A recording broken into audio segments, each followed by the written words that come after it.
नमस्कार दोस्तों, स्वागत है आपका मार्केट इन 10 मिनट्स में, जहां पर हमारा उद्देश्य होता है कि हम अपने निवेशकों को एक ही वीडियो के अंदर लगभग सभी डेली शेयर मार्केट अपडेट्स और ज़रूरी स्टॉक स्पेसिफिक न्यूज़ प्रोवाइड करें। तो हमारी इस वीडियो को लाइक करके हमें सपोर्ट ज़रूर करें, और अगर आप हमारे चैनल पर पहली बार आए हैं तो इस चैनल को सब्सक्राइब करके बेल आइकन ज़रूर ऑन कर लें। साथ ही कॉमेंट में अपना फीडबैक देना ना भूलें, ताकि हम अपनी वीडियो को और भी बेहतर बना सकें। आज शेयर बाजार ने मजबूत रिकवरी दिखाई और दोनों बड़े इंडेक्स दिन के हाई लेवल पर बंद हुए। सेंसेक्स करीब 650 पॉइंट चढ़कर 83,277 पर बंद हुआ और निफ्टी 212 पॉइंट की तेजी के साथ 21,683 के ऊपर क्लोज हुआ। Reliance industries, HDFC bank, axis bank और ITC ने बाजार की तेजी में सबसे बड़ा योगदान दिया। खास बात यह रही कि रिलायंस इंडस्ट्रीज ने आखिरी घंटों में जोरदार तेजी दिखाई और इंट्राडे लो से 2% से ज्यादा उछल गया। बैंकिंग सेक्टर ने पूरे बाजार से बेहतर प्रदर्शन किया और निफ्टी बैंक करीब 762 पॉइंट चढ़कर 60,949 पर पहुंच गया। HDFC बैंक, कैनरा बैंक और एक्सिस बैंक बैंकिंग इंडेक्स में सबसे बड़े गेनर्स रहे। सेक्टर वाइज देखा जाए तो PSU bank, metal, pharma, energy और कंजम्पशन सेक्टर में अच्छी बाइंग देखने को मिली। IT सेक्टर में भी रिकवरी दिखी, लेकिन अभी पूरी रिकवरी बाकी है। मीडिया और ऑटो सेक्टर में थोड़ी कमजोरी दिखी, जबकि रियल्टी, फाइनेंशियल सर्विसेज और सर्विस सेक्टर ठीक ठाक मूड में रहे। मिड कैप और स्मॉल कैप स्टॉक्स ने भी मार्केट के साथ बाउंस बैक किया, जिससे कई इन्वेस्टर्स का पोर्टफोलियो रिकवर हो गया। मिड कैप स्टॉक्स में भी अच्छी खरीदारी देखने को मिली और मिड कैप इंडेक्स करीब 285 पॉइंट चढ़कर 59,723 पर बंद हुआ। GNR एयरपोर्ट्स ने Q3 नतीजों के बाद करीब 7% की तेजी दिखाई और मिड कैप में टॉप गेनर रहा। सेंसेक्स के स्टॉक्स में पावर ग्रिड, कोल इंडिया, HDFC बैंक, मैक्स हेल्थ केयर इंस्टीट्यूट, सिप्ला और श्रीराम फाइनेंस ने अच्छी तेजी दिखाई। वहीं टेक महिंद्रा, मारुति सुजुकी इंडिया, बजाज ऑटो, महिंद्रा एंड महिंद्रा, जियो फाइनेंशियल सर्विसेज और विप्रो दबाव में रहे। गोल्ड और सिल्वर में हल्की कमजोरी दिखी, लेकिन ओवरऑल स्टेबल रहे। गोल्ड इंटरनेशनल मार्केट में $5,000 के ऊपर होल्ड कर रहा है और सिल्वर भी ज्यादा वॉलेटिलिटी के बावजूद स्टेबल रेंज में दिखा। मार्केट रिबाउंड के पीछे एक बड़ा रीजन वैल्यू बाइंग रहा, यानी जिन सेक्टर्स में करेक्शन आया था वहां इन्वेस्टर्स ने डिप में खरीदारी की। FMCG, फार्मा और रियल्टी जैसे सेक्टर्स में यही ट्रेंड देखने को मिला। प्रिसिजन वायर्स ने भी Q3 रिजल्ट्स के बाद करीब 15% की जोरदार छलांग लगाई और नया रिकॉर्ड हाई बनाया। टोरेंट फार्मा ने अनुमान के मुताबिक Q3 रिजल्ट्स देने के बाद 4% से ज्यादा की तेजी दिखाई। नैटको फार्मा में भी करीब 7% की तेजी आई, क्योंकि कंपनी को सेमाग्लूटाइड दवा के लिए CDSCO से अप्रूवल मिला है, जो फ्यूचर ग्रोथ के लिए बड़ा पॉजिटिव माना जा रहा है। AI इम्पैक्ट समिट से बड़ी स्टेटमेंट सामने आई कि AI आने वाले समय में IT और BPO सेक्टर की जॉब्स को डिसरप्ट कर सकता है। एक्सपर्ट्स का कहना है कि कंपनियां प्रॉफिट पर ज्यादा फोकस करेंगी, जिससे IT सेक्टर में अनसर्टेनिटी बनी रह सकती है। वहीं IT सेक्टर में आखिरी घंटों में अच्छी रिकवरी देखने को मिली और कोफोर्ज ने अपने लो लेवल से करीब 5% की तेजी दिखाई। इससे ये संकेत मिलता है कि IT स्टॉक्स में डिप बाइंग अभी भी मौजूद है। हालांकि बाजार ऊपर बंद हुआ, लेकिन ओवरऑल मार्केट ब्रेथ कमजोर रहा और ज्यादा स्टॉक गिरावट में रहे। NSE एडवांस डिक्लाइन रेशियो 2:3 रहा, यानी गिरने वाले शेयरों की संख्या बढ़ने वालों से ज्यादा थी। टेक्निकल एनालिस्ट नीलेश जैन के अनुसार निफ्टी ने 25,400 का जोन टेस्ट करने के बाद रिकवरी दिखाई और 21 DMA यानी 25,480 के ऊपर क्लोज करने में सफल रहा, जो शॉर्ट टर्म ट्रेंड के लिए पॉजिटिव संकेत है। हालांकि इंडेक्स 100 DMA यानी 25,690 के ठीक नीचे बंद हुआ, जो अब तुरंत रेजिस्टेंस का काम करेगा। अगर निफ्टी इस लेवल को ब्रेक करता है तो 25,800 तक की मूवमेंट देखने को मिल सकती है।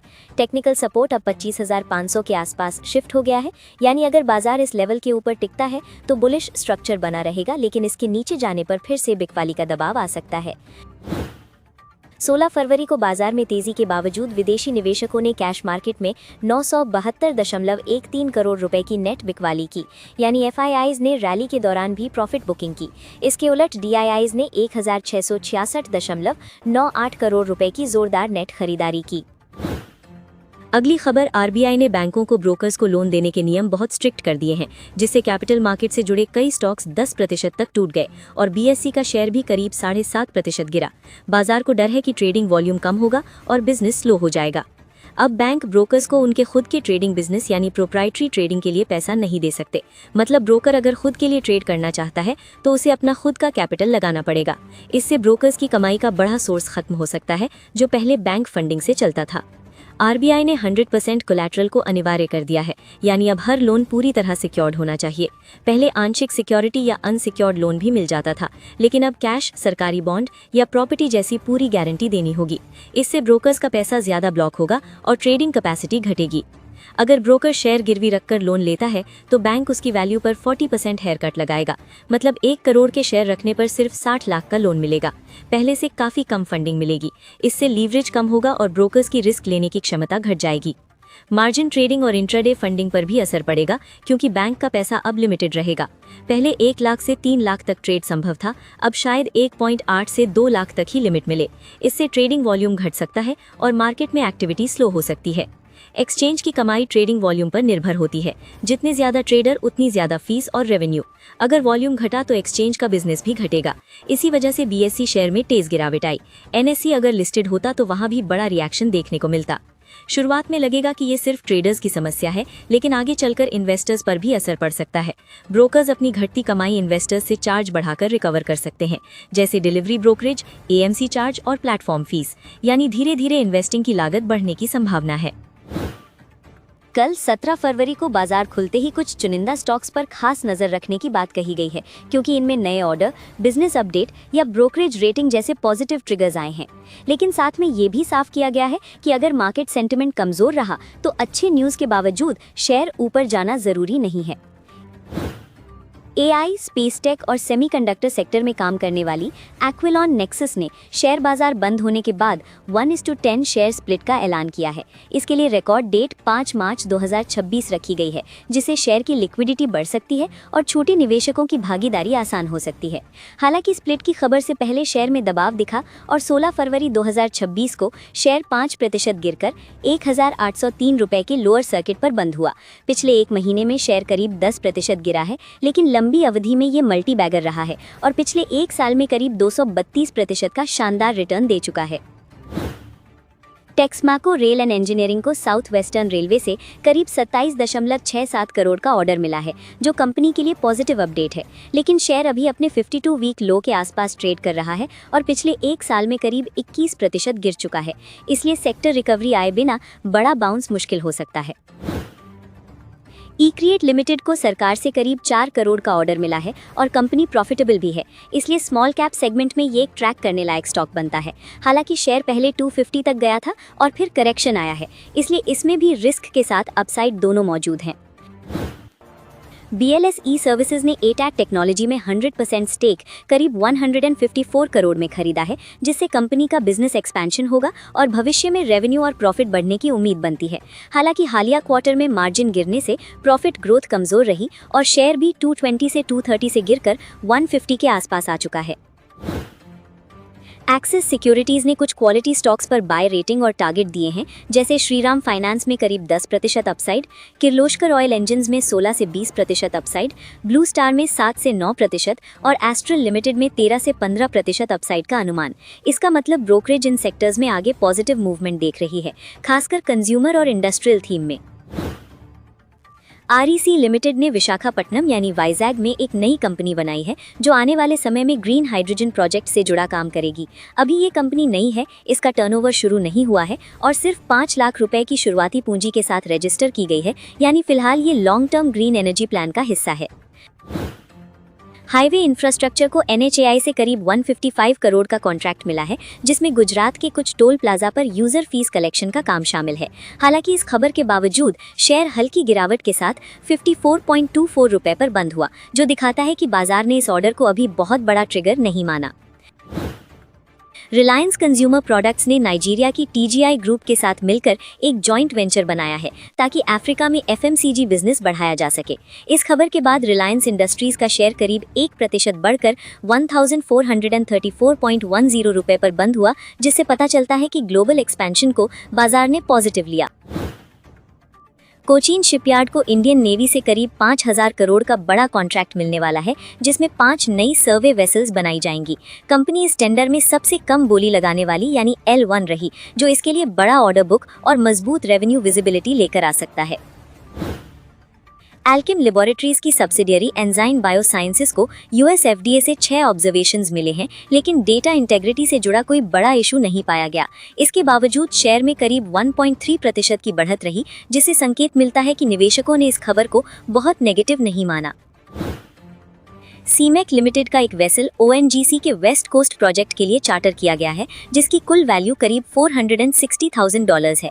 ये कॉन्ट्रैक्ट डाइविंग से जुड़े ऑफशोर कामों के लिए है, जो कंपनी के मरीन सर्विसेज बिजनेस को सपोर्ट करता है। एम्बेसी डेवलपमेंट्स को अलीबाग प्रोजेक्ट के लिए महारेला की मंजूरी मिली है और इस प्रोजेक्ट की अनुमानित जीडीवी करीब 400 करोड़ रुपए है। हालांकि शेयर करीब 1.5% गिरकर 63.48 रुपए पर बंद हुआ, यानी रियल एस्टेट सेक्टर में अभी भी निवेशक थोड़ा कॉशियस हैं। भारत के बिग 5 रीट्स ने Q3 वित्त वर्ष 2026 में निवेशकों को 2,450 करोड़ रुपए से ज्यादा का डिस्ट्रीब्यूशन किया है, जो करीब 3.8 लाख यूनिट होल्डर्स को मिला है। ये रीट्स कुल 185 मिलियन स्क्वायर फीट से ज्यादा ऑफिस और रिटेल स्पेस मैनेज कर रहे हैं और सेक्टर का AUM 2,50,000 करोड़ रुपए से ऊपर हो गया है, जो रियल एस्टेट इनकम सेक्टर की मजबूत ग्रोथ दिखाता है। मोतीलाल ओसवाल अल्टरनेट्स ने अपने 5वें प्राइवेट इक्विटी फंड का फाइनल क्लोज 8,500 करोड़ रुपए पर किया है, जो अब तक का उनका सबसे बड़ा फंड है। इसके साथ कंपनी का टोटल AUM फरवरी 2026 तक $3.3 बिलियन से ज्यादा हो गया है, जिससे साफ है कि ग्लोबल निवेशकों का भारत पर भरोसा बढ़ रहा है। IIFL फाइनेंस ने 2,000 करोड़ रुपए तक जुटाने के लिए NCD इशू लॉन्च किया है, जिसमें सालाना करीब 9% तक का रिटर्न ऑफर किया जा रहा है। ये इशू 17 फरवरी 2026 से खुलकर 4 मार्च 2026 को बंद होगा और बाद में BSE और NSE पर लिस्ट होगा, जो फिक्स्ड इनकम निवेशकों के लिए एक नया ऑप्शन बन सकता है। अगली खबर, इंडिया और यूएसए के बीच प्रपोज्ड मिनी ट्रेड डील अब निर्णायक स्टेज में पहुंच चुकी है और अगले हफ्ते चीफ नेगोशिएटर दर्पण जैन के नेतृत्व में भारतीय टीम अमेरिका जाएगी। इस दौरे में दोनों देशों के बीच जॉइंट एग्रीमेंट के मसौदे को फाइनल शेप देने पर बातचीत होगी, ताकि मार्च तक इस डील को पूरा करने की कोशिश की जा सके। सरकार और कॉमर्स सेक्रेटरी ने साफ किया है कि अभी दोनों देशों के बीच बनी सहमति को लीगल लैंग्वेज में बदला जा रहा है, यानी टेक्निकल और कानूनी शब्दों में समझौते को तैयार किया जा रहा है। इससे संकेत मिलता है कि बातचीत काफी आगे बढ़ चुकी है, लेकिन एग्जैक्ट साइनिंग डेट बताना अभी मुश्किल है। इसके अलावा इंडिया और यूनाइटेड किंगडम के बीच फ्री ट्रेड एग्रीमेंट अप्रैल 2026 से लागू होने की उम्मीद है, जिससे भारतीय एक्सपोर्टर्स को यूके के बाजार में बड़ा फायदा मिलेगा। इस डील के तहत भारत के करीब 99% एक्सपोर्ट यूके में जीरो ड्यूटी पर जा सकेंगे, जिससे textile, footwear, James, jewellery, sports goods और टॉयज जैसे सेक्टर में भारतीय कंपनियों को बड़ा बूस्ट मिल सकता है। इस समझौते के बदले इंडिया कुछ ब्रिटिश प्रोडक्ट्स जैसे कार्स और स्कॉच विस्की पर इम्पोर्ट टैरिफ कम करेगा, जिससे फॉरेन प्रोडक्ट्स भारत में सस्ते हो सकते हैं। खासतौर पर स्कॉच विस्की पर टैरिफ तुरंत 150% से घटाकर 75% किया जाएगा और 2035 तक 40% तक लाया जाएगा, जबकि ऑटोमोबाइल इंपोर्ट ड्यूटी भी अगले 5 साल में काफी कम करने का प्लान है। इस ट्रेड डील का लक्ष्य 2030 तक इंडिया यूके बायलैटरल ट्रेड को करीब $56 बिलियन से दोगुना करना है और दोनों देशों के बीच इकोनॉमिक रिलेशनशिप को मजबूत करना है। साथ ही डबल कंट्रीब्यूशन कन्वेंशन से टेम्पररी वर्कर्स को सोशल सिक्योरिटी में डबल पेमेंट से राहत मिलेगी, जिससे इंडियन प्रोफेशनल्स और कंपनियों को यूके में काम करना आसान हो सकता है। अगली खबर, भारत सरकार चाइना से आने वाले निवेश को लेकर अपने सख्त नियमों में थोड़ा सॉफ्ट बदलाव करने पर विचार कर रही है, जहां छोटे निवेश के लिए ऑटोमेटिक अप्रूवल देने की बात चल रही है। मकसद है कि मेक इन इंडिया को तेज किया जाए और मैन्युफैक्चरिंग सेक्टर में फंडिंग और टेक्नोलॉजी आसानी से आ सके, लेकिन सिक्योरिटी पर कोई कॉम्प्रोमाइज नहीं किया जाएगा। प्रेस नोट 3 अप्रैल 2020 में लागू किया गया था, जिसके तहत चाइना जैसे पड़ोसी देशों से आने वाले हर FDI के लिए गवर्नमेंट अप्रूवल जरूरी कर दिया गया था।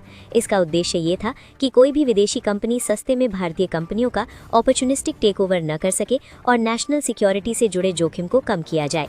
अब सरकार डी मिनिमिस थ्रेशहोल्ड तय करने पर सोच रही है, यानी एक तय सीमा से कम निवेश को ऑटोमेटिक मंजूरी मिल सकती है, ताकि प्रोसेस तेज हो जाए। हालांकि बड़े और स्ट्रेटेजिक निवेश पर पहले की तरह गवर्नमेंट स्क्रूटनी और अप्रूवल जरूरी रहेगा, यानी पॉलिसी पूरी तरह हटाई नहीं जाएगी। इलेक्ट्रॉनिक्स और मैन्युफैक्चरिंग कंपनियां इस बदलाव की मांग इसलिए कर रही हैं क्योंकि चाइनीज कंपनियां सिर्फ कैपिटल ही नहीं बल्कि टेक्नोलॉजी, सप्लाई चेन और मैन्युफैक्चरिंग एक्सपर्टीज भी लेकर आती हैं।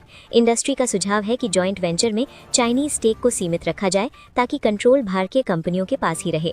सरकार के सामने सबसे बड़ी चुनौती सिक्योरिटी और इकोनॉमिक ग्रोथ के बीच बैलेंस बनाने की है, क्योंकि इंडिया की इलेक्ट्रॉनिक्स, ईवी और रिन्यूएबल एनर्जी जैसी इंडस्ट्री अभी भी चाइना की सप्लाई चेन पर काफी निर्भर है। अगर कंट्रोल्ड तरीके से निवेश आया तो प्रोडक्शन, जॉब्स और टेक्नोलॉजी ट्रांसफर बढ़ सकते हैं और मेक इन इंडिया को बड़ी ताकत मिल सकती है।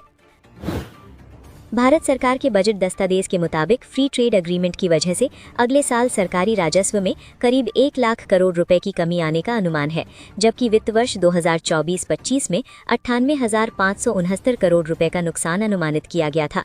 ये कमी मुख्य रूप से इम्पोर्ट ड्यूटी में दी गई छूट के कारण होगी, जिससे सरकार की टैक्स कलेक्शन पर सीधा असर पड़ता है। सबसे ज्यादा असर आसियान देशों के साथ हुए FTA से देखने को मिल सकता है, जहाँ करीब 40,833 करोड़ रुपए के राजस्व नुकसान का अनुमान है, जबकि जापान के साथ समझौते से करीब 11,365 करोड़ रुपए की कमी हो सकती है। इसका मतलब यह है कि भारत ने व्यापार बढ़ाने के लिए टैक्स में रियायत दी है, लेकिन शॉर्ट टर्म में सरकारी कमाई घट सकती है। हालांकि FTA का बड़ा फायदा यह है कि इससे भारत के एक्सपोर्ट में बढ़ोतरी होगी और ग्लोबल मार्केट में भारतीय कंपनियों की कॉम्पिटिटिवनेस बढ़ेगी। एक्सपोर्ट बढ़ने से इंडस्ट्रीज में प्रोडक्शन बढ़ेगा, नई जॉब्स पैदा होंगी और लॉन्ग टर्म में इकोनॉमी को फायदा मिल सकता है, जिससे राजस्व का नुकसान धीरे धीरे कॉम्पेंसेट हो सकता है।